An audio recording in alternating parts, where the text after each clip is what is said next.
Father in heaven, bless us this morning as we try to put some loose ends together, tie some loose ends together by your grace. I ask it in Jesus' name. Amen.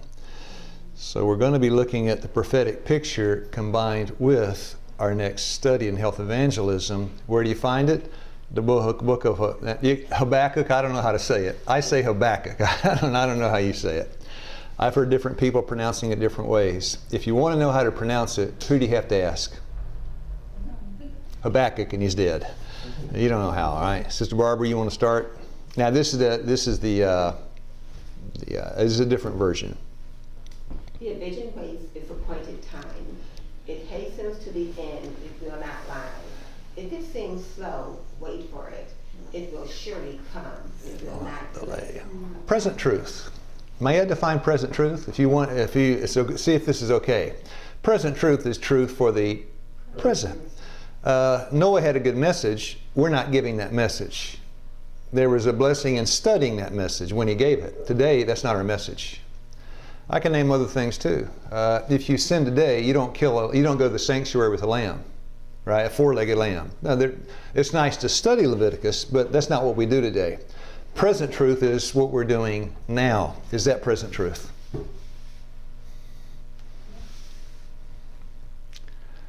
Well, let's find out. It was not at first perceived. Does this have something to do with the expectation that Christ would come in the spring of 1844? Yes. And the expectation he would come in the fall of 1844. Doesn't it? Yeah. Adventists later read that and thought, yeah, this is for us.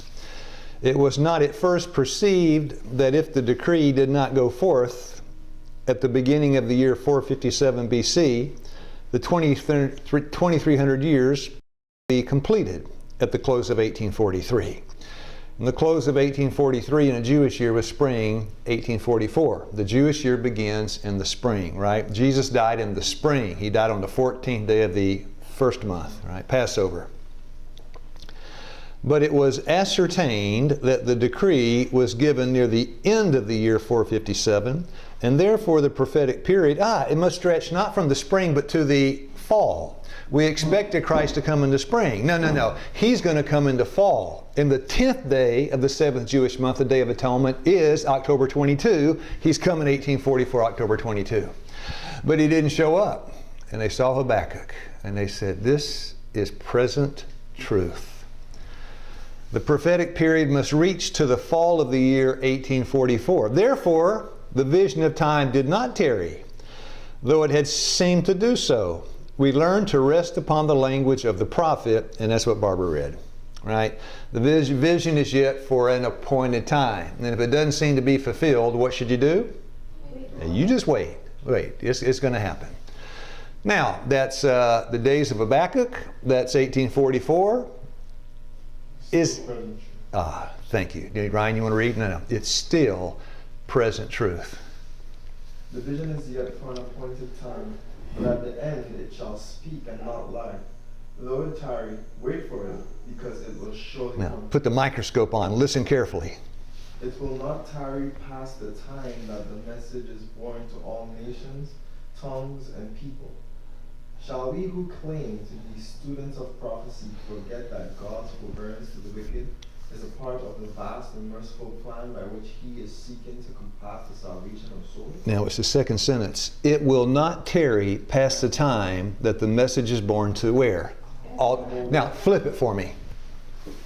When the message is passed all the whole world, the vision will be complete. Correct. Now flip it. It will not come until the message has been taken. That's it. That's it.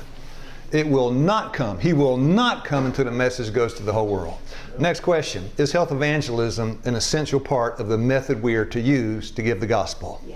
Yes. If you have the right method, but you have the wrong motive, is it going to work? No. Because you're not judged by what you do. You're judged by why you do it. What's in your heart. Right? You got to do the right thing for the right reason. Now we're ready to start. Class 17, the just, Romans 1:17 says the same thing. Now when Paul wrote it, was it present truth? Yeah. When Habakkuk wrote it, was it present truth? Yeah. How about us today? Is it present truth? It's present truth. Is it simple? Yes. Is it valuable theology? Yes. Brother Oliver, you want to read? Theology is valueless unless it is saturated with the love of Christ. That is, if you don't have the right motive, your theology is zero, worth nothing. How about that? Yeah. The Pharisees, they knew the law, didn't they? They quote it left and right. John 1:11, he came into his own, and his own, they murdered him. They knew the law, but they killed the lawgiver. When the teacher came into the classroom, they murdered him. They had the wrong what? Motives. Now, Sister Renee. External ceremonies and a theological knowledge of truth. That's not theological. You got to back up on that one. And a theoretical knowledge of truth constituted pharisaical righteousness. Theory without practice, you're I would say hypocrite. Same thing, right? Luke 12, verse 1. The leaven of the Pharisees is what? Hypocrisy. Now, method without the right motive, you're a hypocrite. You're doing what's right, but your heart's not right. To me, this is making sense so far. Now, before you read, did Elijah know he was going to heaven in a taxi? Did he know? Yes. Now, how far ahead of time, I don't know. But he knew. It was not a surprise. He said, got to go see my students one last time. If you were going to see your students one last time, what kind of message would you give? What kind of things would you say? Sports? No. What would you talk about? All right, the hearts, the motives. Yeah, you speak about the most what? Important things. Notice Elijah, when he came into that last meeting, he didn't say anything new. He said what he said in the first meeting. Because in the first meeting, he said that which is most important. Yeah, he always is bringing it. Wonder what he talked about. The simplicity of present truth. Sister Leah, I love this paragraph. Translation, education from the man that ought to know something about that. Sister Leah. Just before Elijah was taken to heaven, he visited the schools of the prophets and instructed the students on the most important points of their education. The lessons he had given them on former visits, he now repeats. That's it. Former visits, said it again. Keep going. Impressing upon the minds of the youth the importance of letting simplicity mark every feature of their education. Only in this way could they receive the mold of heaven and go forth to work in the ways of the Lord. As students of prophecy, we ought to understand this world has to be reached with the message of health evangelism. That's our method. But we got to have the right what? Motive. Must a health evangelist be simple? Yes. The danger is what? Losing our simplicity. Habakkuk 2:4, now we get to verse 4. The just shall live by his faith. Now I'm going to read this one. I've read this so many times. I saw that in an institution established among us, the greatest danger would be, I'll put my name in, Luke Heath, departing from the spirit of present truth and from that simplicity. Now, if you are simple, is that enough? No way. Kellogg was simple, but he departed from the spirit of present truth, almost ready to begin. Today, the bigger picture. When the devil can stigmatize the church, he separates you from each other, thus separating you from God. And Jesus ain't coming in that kind of church. We'll be here until the cows come home. Now, Sister Renee, you want to read? A mark of disgrace associated with a particular circumstance, quality of person. There are some sins that are seen as lower than others. Can you name one or two? I can name plenty.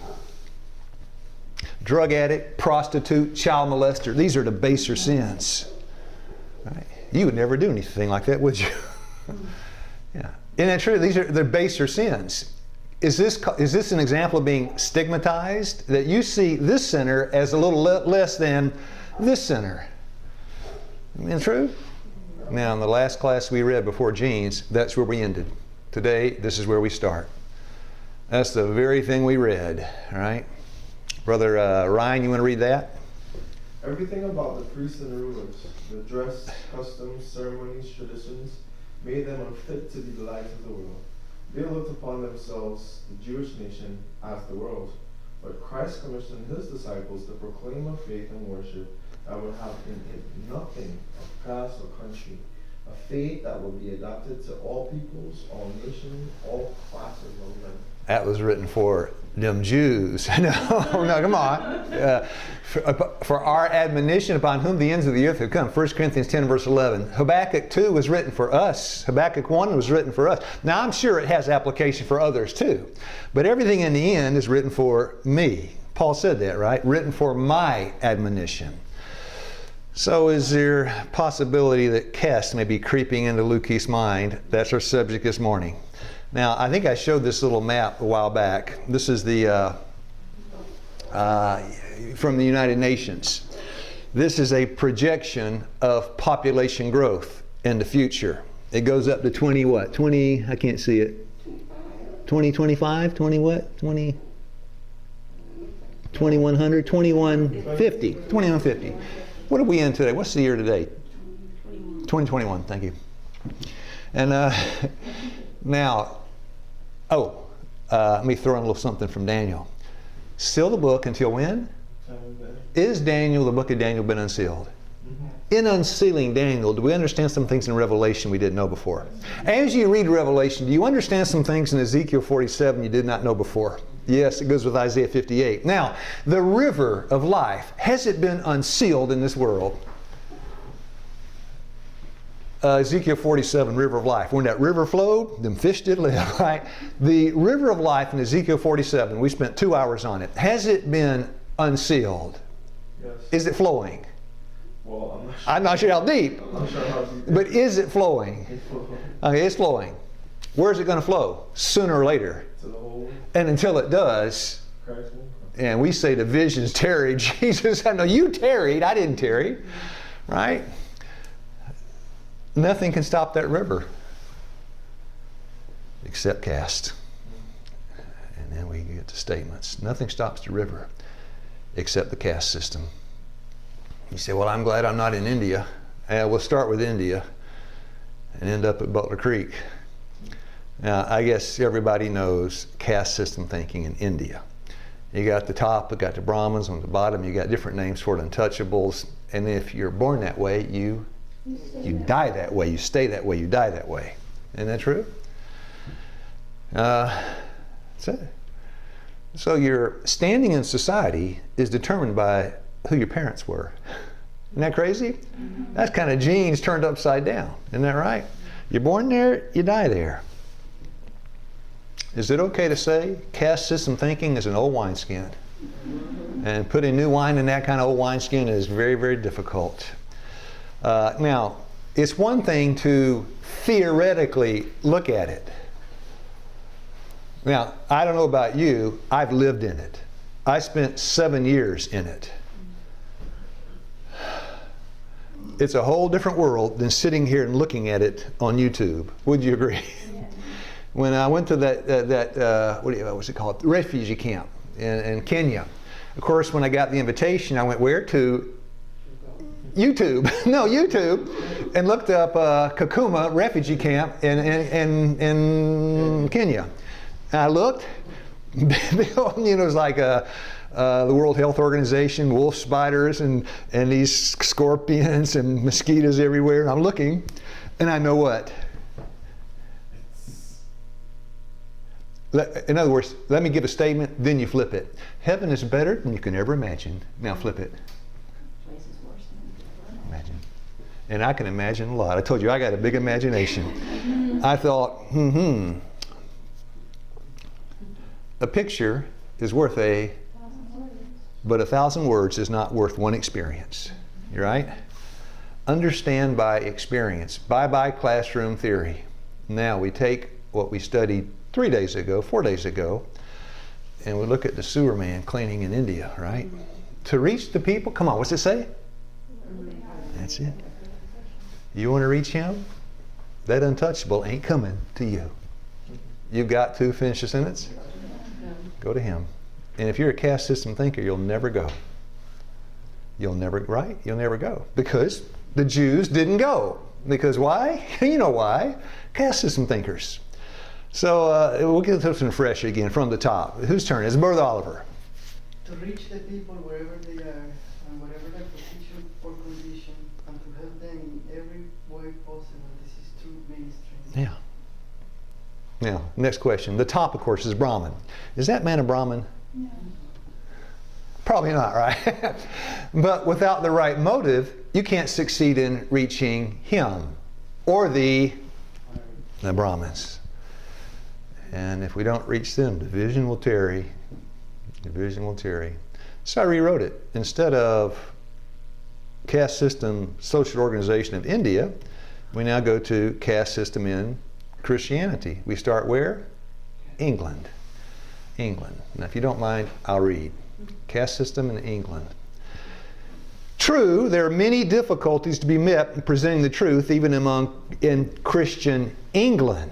One of the greatest of these is the difference in the condition of the three principal classes in the feeling caste, which is very strong in this country. This is England in the 1800s. In the city, historical sketches, that's SAHS. In the city, the capitalists, the shopkeepers, and the day laborers, and in the country, the landlords, tenant farmers, and the farm laborers, from three general classes between whom there are wide differences in and it is very difficult for one person to labor for all classes at the same time. If you're a health evangelist, you can. You can meet where? You can meet who? Wherever they're at. Wealth means greatness and power. Poverty, little less than slavery. This is who will read, Ryan, read the rest. This is an order of things that God never designed should exist. Nothing of this kind was seen anciently among his people when he was their acknowledged leader. Valuable lessons might be learned by the rulers of today if they would study the plan of government given to the children of Israel. Now you notice that last part. Study the plan of government given to the children of Israel. But the government given to the children of Israel was being presided over. You back up a sentence, right? It says, as his people, among his people, when he was the acknowledged leader. So the governor is the head of the government. Isaiah 9:6, the government shall be upon his shoulder. Jesus is the governor. And when, yeah, that's it. And when he was sitting as governor, you didn't have any of that caste system. Governor of what? Heaven. In heaven, there's now finish it for me. No caste. And you don't get to go there until you learn to think like new wine in old skins down here. I'm glad that's in England, right? By the way, the P was coming for a visit next week. Guess where he's from? England. I wonder if there's caste over there still. Mm-hmm. Yeah, time does not change a simple heart. Only one thing changes it, new wine, right? I need some new wine this morning. Not the kind that, that rises up in the bottle and bubbles. I need the kind that comes down from heaven. Now, we're going to take this, put it with some verses in Luke 18 and connect it with a lot of other things. Sister Renee, you want to read? For we dare not make ourselves of the number, or compare ourselves with some that commend themselves. Now pause, what's that mean? Dare not do this. Dare not what? Don't do what? Yourself in classes. Yeah. Don't compare myself with, I'll say Oliver. I don't compare myself with Oliver. I don't compare myself with Leah. I don't compare myself with who? No one. There's somebody else to compare yourself with. And when you compare yourself with Christ, You must. whoa, all of a sudden, you're on, we say in Tennessee, the short end of the stick, right? Mm-hmm. Christ is the measuring line, and we studied that for 2 hours where? Habakkuk. Christ is the measuring line. And when you stretch your life against His, woe is me. Mm-hmm. I'm a man of what? Unclean lips in the midst of what? People unclean lips. Now keep going, second part. It's kind of zeroing in on Luke 18 verse 11. The Pharisee stood and prayed to himself. What did he say? Thank God I'm not like, compared himself to you. Go ahead, Sister Renee. But by measuring themselves by themselves and comparing themselves among themselves are not wise. Even as something as simple as this. This is just as simple as this. Let's say you walk into the classroom this morning. We used to have a keyboard over there. And you know, we had some pretty good pianists here. We've had some pretty bad pianists here.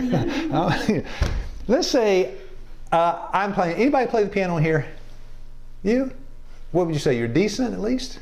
I'm all right. All right, you're all right. You're modest. And let's say I'm lousy. I play the piano. Ryan walks in. He thinks to himself, I can play better than that cast. So what? Yes, so you can. Don't compare yourself with me, because you can't play as well as him. Can you? He's the author of music. Yeah, Oliver can program better than me. I can't even spell program, right? But it doesn't make him better than me. I got less melanin than you. Have you lost your mind? So what? And this is the kind of thinking, if it's in the church is going to sink. Don't compare yourself with others. Well, how do you fix that thinking? That's what we're looking at this morning. It's going to take 2 or 3 hours how to fix this thinking. Because the Lord, he diagnoses the problem. Revelation 3, right? He gives the problem, then he gives the answer. So, the one who in some respects is superior. Now, by the way, before we read Mount of Transfiguration, Matthew 5, verse 7, blessed are the merciful. What are they going to get? Mercy.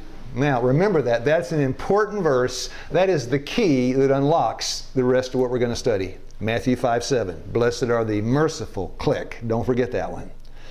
Sister Nicole. The one who in some respects is superior to another is in other respects inferior to him. Every human being is subject to temptation and in need of brotherly interest and sympathy. He was at a fellowship one time. That was a friend of mine. I wasn't there. A friend of mine said, I was at a fellowship lunch and they served this really good thing. A lady walked up and asked, what's in it? And he told her what was in it. This and this and this, and he said sour cream. When he said sour cream, she spit it on the floor. Now the problem is the lady that made it is standing right here. You may be farther advanced in health reform than somebody else. So you eat beans and rice, but you got a temper like a volcano. You know, so what? You might be better off in some areas than me, but you might be. So that's all God said, right? So, and Nicole may excel here, but down here she may be weak. You know, you can always now, the eye of a self-righteous Pharisee, he looks for somebody that's not, yes sir, looks for somebody that's down the ladder from him. So he always feels like he's on the top. Whoever goes looking for some down in the ditch dog to compare themselves to? Never. It didn't make you feel good. You go, man, I'm no good for nobody. I'm not nothing. But Jesus, humble 4:10, humble thyself, James, in the sight of the Lord, and he will what? He'll lift you up. He'll carry you up the ladder, John 1:51. The Son of Man ascending and descending. You know, the ladder. You know, he'll carry you up that ladder. But if you're looking down on him, how can he carry you up? All I'm saying is, every human being is subject to temptation. So be careful how we talk about people. That man fell on that point. But where did you fall? Right. I didn't fall. Oh, you haven't. Rich young ruler. I've kept these things from my youth up. And there goes the gospel machine. Yeah. Now we put all this with one more, and then we kind of sandwich it together. Rich young ruler, right? The rich young ruler came to him. And, you know, what should I do, you know, to get eternal life? Remember what Jesus told him? Mm-hmm. Why did you call me good? Yeah, you call me good, but you don't call me God. Mm-hmm. If you don't know him, you can't love him. If you, John 17:3, this is life eternal, that they might know thee. You get to know him. The more you know him, the more you love him. And then you got the motive, then you can use the method, and then we leave and go home. And until that time, it ain't gonna heaven. Oh, you're good, but you're not God. You're not the governor of heaven. Oh, yes, he was. The question is, John 14:15, if you love me, but if you don't love him, how can you keep his commandments? And how can you love him if you don't know him? Sister Leah. And he said unto him, why callest thou me good? There is none good but one, that is God. But if thou wilt enter into life, keep the commandments. I'm going to rewrite John 17:3. Okay, this is life eternal, that they might know thee. I'm going to rewrite it. Oh, come on, get to know me. Come on, get to know me. Yeah, as we call that, a personal relationship experience, whatever you call it, right? People told me when I became, got baptized, now you need a personal experience. What's that? Right. Right, what's that? It's like, you got to have the experience. Standing in the temple of God, this is back to Luke 18, those verses we read. Luke 18, verse 10, 2 men went up into the temple to pray. One a Pharisee, one a publican, right? Next question. Did the Pharisee, kind of a trick question, did the Pharisee have a heart filled with love? For himself. Thank you. You saw through my trick question. Yeah, he had a heart full of love. I love myself. I love Luke Heath. I am a humble man. I am a humble man. I am so meek. I am just the best. Vote for me in the next election. I will not do you wrong. I'll be honest. I was baptized by John. Standing in God, he dared to boast of his own good. By what you said about, in the Senate it says that he loved himself. Yeah, it's in here. Standing in the temple of God, he dared to boast of his own goodness. You ever heard anybody boasting about how good they are? I've heard it a time or two. I'm just thinking, oh no. Do you know what Romans 3:27? Where is boasting? Excluded. You can't do that. It's simply because Titus 3:5, not according to the works which we have done. His mercies he saved us. Yeah. And to measure himself with other men and claim superiority. He began his self-worship. God, I thank thee that I'm not putting some names. I'm not like the class here. I'm glad I have ascended. 14:14 of Isaiah. I will be like the most. My God. That I am not as other men are, extortioners, unjust, adulterers, publicans. Now in this class it'd be hard to do that because most of you aren't bank robbers and pimps, right? But if I were down there in the south side of town in Atlanta, it'd be a little easier for me to do that. Because they're down here full of what? Pimps and adulterers and everything. And that's the life I used to live. That was my life. Then people looked at me and called me what? Unclean! Now this really speaks to me. I was the publican. And the Lord said, and you still are. If you want to be justified. Because verse 14, and the publican went home justified. God, I thank thee that I am not as other men, extortioners, unjust, adulterers, and even as this publican. He then proceeded to enumerate, I'm going to make a list. I got a list. Do you have a list of your good qualities? That's what a resume is, right? A resume is a list of your superior talents and qualities, isn't it? Yeah. If Oliver's going to turn in a resume, he's going to say, I'm a pro in a hypertext editing. I'm a PHP man. He's not going to say I'm a low-down dog. You never get the job in the world. But in heaven, I'm a low-down dog. Even the dogs eat from the crumbs from the master's table. Jesus said, I'll feed you. It's a different world. They don't have caste up there. That's just down here. I fast twice in a week. How about you? I like to try to fast maybe 3 times a day. Now, I give tithes of all that I possess. I pay a little extra tithe here, pay an extra tithe there, pay an extra tithe here. I pay a lot of money. I have earned my... I fast twice in a week. I give tithes of all that I possess. The Pharisee went down to his house, destitute of the living blessing, but his... Now, Sister Nicole, but his self-love and vanity were fed. He was terribly self-deceived. He judged himself according to a human standard, exalted self, and covered his sins from his own sight, but God rewarded him. Now, having read that, is it okay to say that human standards give birth to caste system thinking? Yes. Yeah. Now let's take out England and put what? Not Butler Creek. No, come on, Ryan. Not here. Because we will never do that here. We're holier than thou, right? Stan, don't come near me. No, because we're better than the folks in Waynesboro. Because here, we eat vegetables. We wear a dress. We go to we do Zoom. Yesterday Mary was saying that. I was like, we're just as messed up as anything. We're a mess. And that is the gospel that's going to light this world. Yeah. Yeah, it's this young guy. This young guy that's really a nice. He's a nice guy.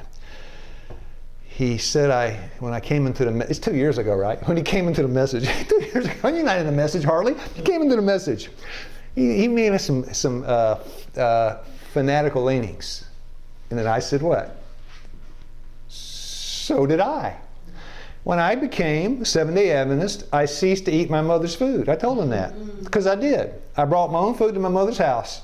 And she looked at me and she said, you are a curse, son. Was I cursed? Well, yes, if you're not a blessing, you're at Romans, Genesis 12, verse 2. I will make thee a blessing, thou shalt be a blessing. Yeah, when you come into the health evangelism, you're to be a blessing and not a curse. I was a curse to my own family. My big sister, and she's big. She's as big as my brother. You know Steve. She's as big as my little brother. She said, you brainwashed and lost your mind. She said, they have taken you up to Wildwood. They have cut your protein, brainwashed you, and now this is what you are. You eat bird food. That's what she told me. And my sister she's pretty, could be a violent woman at times. Not at Butler Creek. So let's examine ourselves to show if we're approved unto God. 2 Timothy 2:15. The pupils of these schools, back in the days of Elijah for a moment, the pupils of these schools, Elijah's schools, Elisha's schools, Samuel started them, Samuel schools. What did they do in those days anyway? Yeah. And by the way, in those days, the governor of heaven was directing the schools. Miss Barbara, you want to read? It's a day in the life of the students. The pupils of these schools of the prophets, sustained themselves by their own labor in tilling the soil or in some mechanical employment. In Israel, this was not thought strange nor degrading. Indeed, it was regarded as a crime to allow children to grow up in ignorance of useful labor. Yeah, Elijah was teaching simplicity in doctrine and deed, right? And Jesus was the governor. When Elijah was running the schools in Samuel, the Lord, he's still the governor, right? But he was taking an active part. Now, we go forward a few centuries, the days of Paul. Mr. Nay, you want to read? Yea, ye yourselves know that these hands have ministered unto my necessities, and to them that were with me. All he's doing, he's just following the tradition established in the schools of the prophets. I'd say, looking at Paul, I'd say, love in action, right?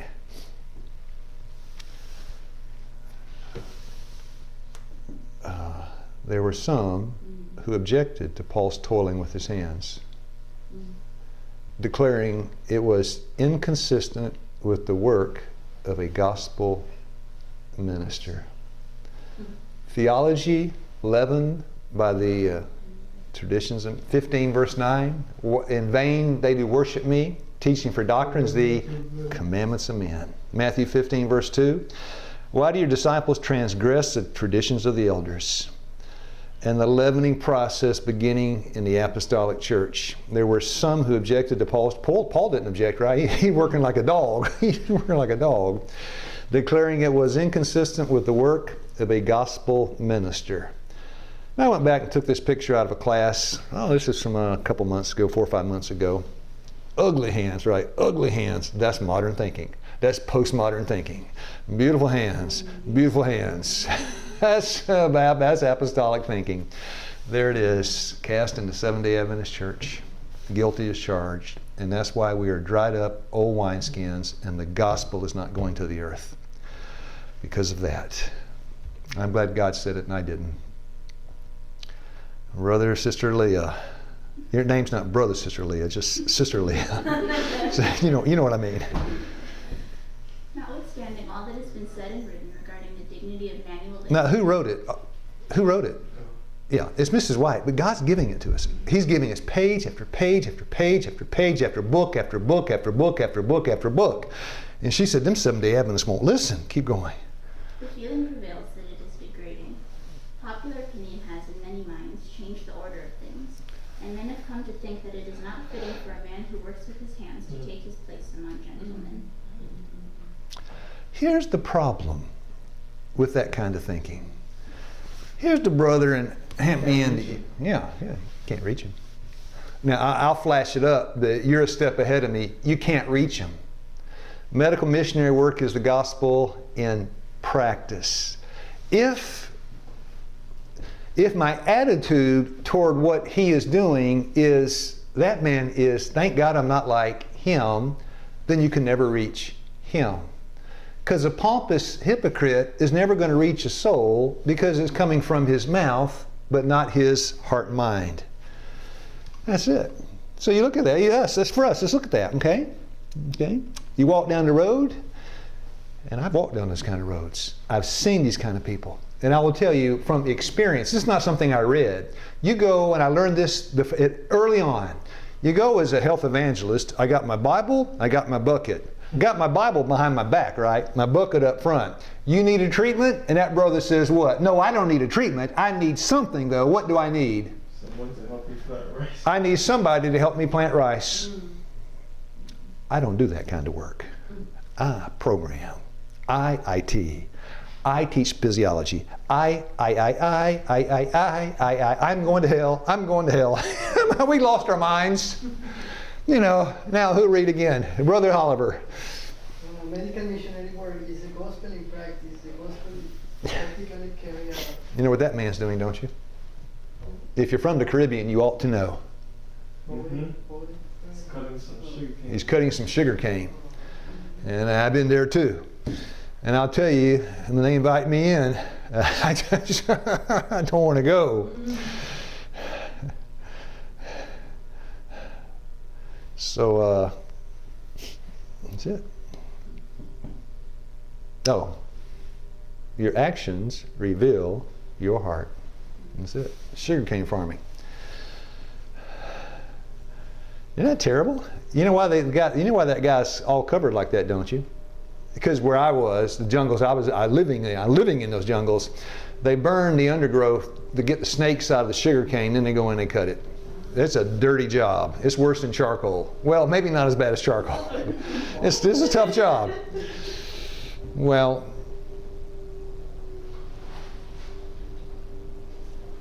I hear I don't know what that is. Now look, don't get distracted.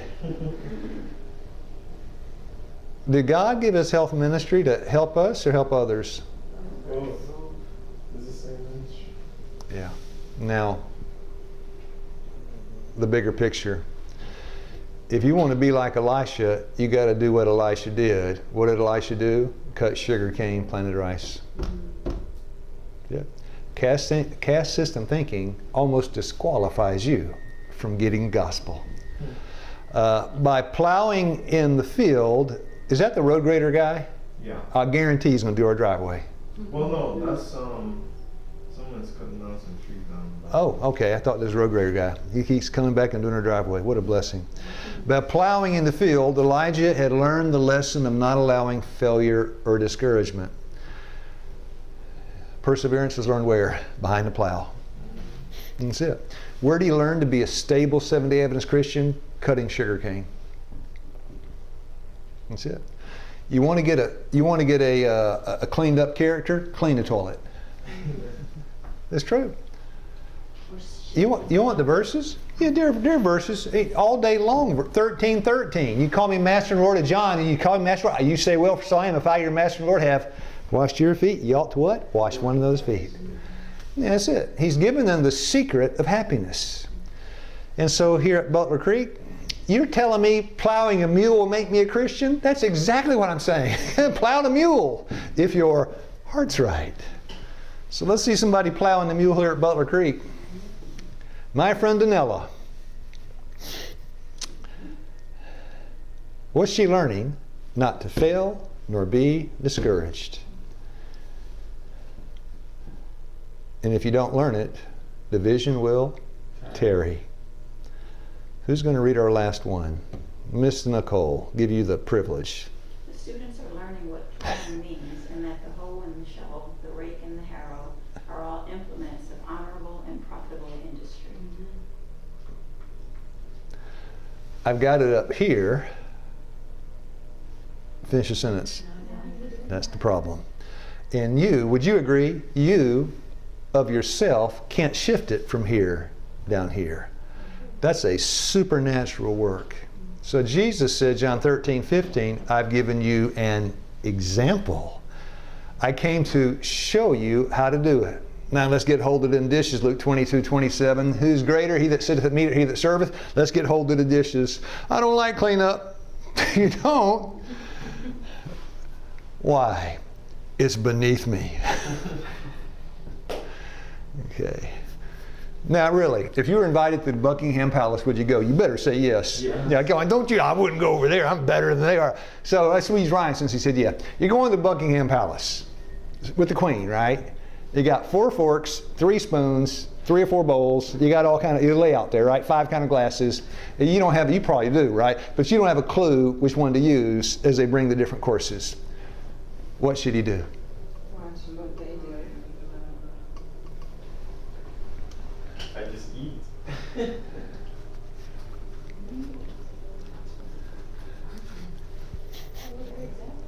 Okay. Then I got a question for all of you, since basically all of you said the same thing. You didn't say much. What would you do? What's your answer? What would you do? What's your name? What's your name? What would you do? I would look around how they... Okay. The problem is, if the Romans are killing Christ, then you're killing Christ. That's the problem. Well, because nobody would ever think to say, I would say, excuse me, ma'am, queen, I don't have a clue what to do with all these forks. Ah, you just broke the ice, right? Jesus said, give me some water. You just broke the ice. What did that hayseed hillbilly say? He doesn't know what fork to use. What's wrong with him? Dear friends, what's right with him? That is the icebreaker. And you and the queen will get buddied up after that. Because she said, there is somebody here that's not a, yeah. And that's it. That's what to do. Now, I did that well. I didn't, well. I don't want to. Give you a briefing before you go. Yeah. You want to give me a briefing? No, thank you. I got my briefs on already. You know, be honest, right? When I went to lunch at Wildwood Hospital the first time with the pastor that baptized me, Pastor Atwood, you know, well, never mind. Never mind. I'll pray.